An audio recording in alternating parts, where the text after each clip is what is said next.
മാത്സിന്റെ ഒരു പസിൽ ചെയ്താലോ? ഇവിടെ 8 ആണെങ്കിൽ ഇവിടെ 2 സർക്കിളാണ്. അപ്പോൾ ഇത് രണ്ടും തുല്യമാണ്. അപ്പോൾ നമുക്ക് ഇതിൻ്റെ ഹാഫ് 4 ഇവിടെ കൊടുക്കാം. അപ്പോൾ ഇവിടെ സർക്കിൾ തന്നെയാണ്. നമുക്ക് ഇവിടെയും 4 കൊടുക്കാം. 4 + 4 = 8. ഇനി അടുത്തതും സർക്കിൾ തന്നെയാണ്. അപ്പോൾ നമുക്ക് ഇവിടെയുള്ള സർക്കിളിൻ്റെ 4 എടുത്ത് കൊടുക്കാം.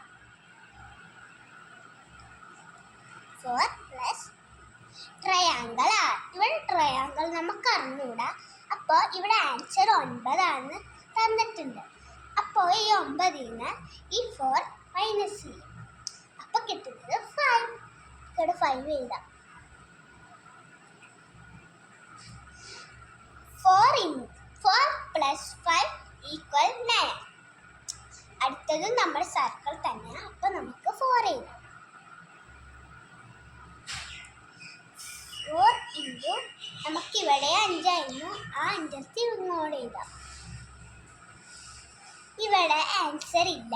അപ്പോൾ നമുക്ക് 4 × 5 = 20. Thank you.